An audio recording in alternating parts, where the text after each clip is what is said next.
Hello, I'm Father Michael Kapperman here at Sacred Heart Parish. I'm the parochial vicar here, and I'm introducing a four-part series that we are doing in preparation for the upcoming election.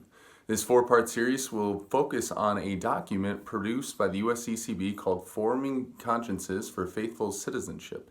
It is a document produced by the USCCB that can help us as we go and vote on November 3rd.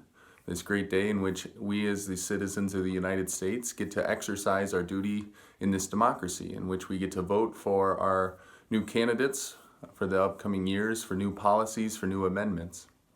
And as we come closer to this election day, one of the questions that a lot of people are wrestling with is, how do I vote? How do I bring my faith into the voting booth? And so I want to offer a four-part series that just unpacks part of this document produced by the USCCB. And it's only a Cliff Notes version of this document. And so even though we're doing this four-part series, I want you to really read through this document. I'm only going to be presenting a small part of it, and so I encourage you on your own to read through the rest of this document and to start just thinking and wrestling with, how can I vote as a Catholic, as a faithful disciple of Christ, this election day. And then not only are we offering a four-part video series, but on Sunday, October 18th from 4 to 5 p.m., we will also be offering an hour-long open discussion on this document. There'll be a chance for discussion, bringing questions that you have, and as a community we can gather together.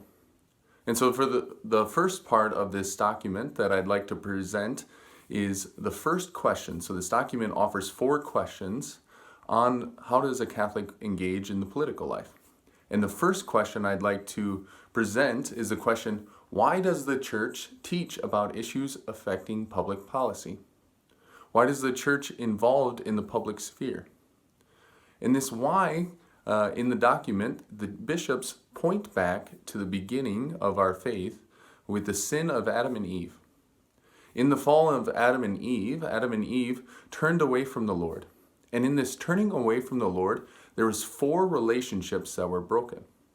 Our relationship with God, our relationship with ourselves, our relationship with others, and our relationship with creation.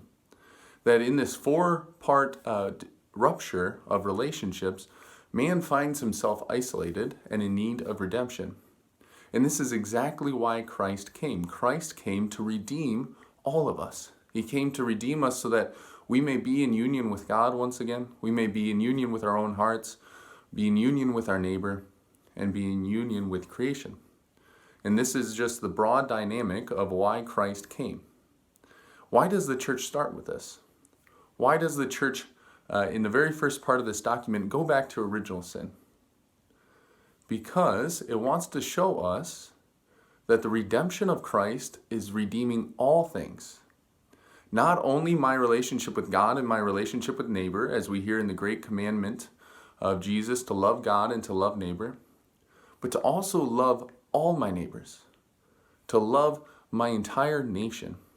So the USCCB document talks about Christ came to redeem the micro relationships, the relationship with God, the relationship with my neighbor, the relationship with my family members. Yes, Christ came to redeem that. But as the USCCB document reminds us, Christ also came to redeem macro relationships. That all relationships are meant to be reconciled in Christ, redeemed in Christ, and made anew in Christ. So why does the Church teach about issues affecting public policy? Because Christ came to even redeem public policy. That Christ has something to say come election season. That there's a way that he wants to lead us closer to his heart. That he wants to lead us into that eternal exchange of love that is the Trinity. And so brothers and sisters, this is the first installment of this video. I want you to come back for the next three.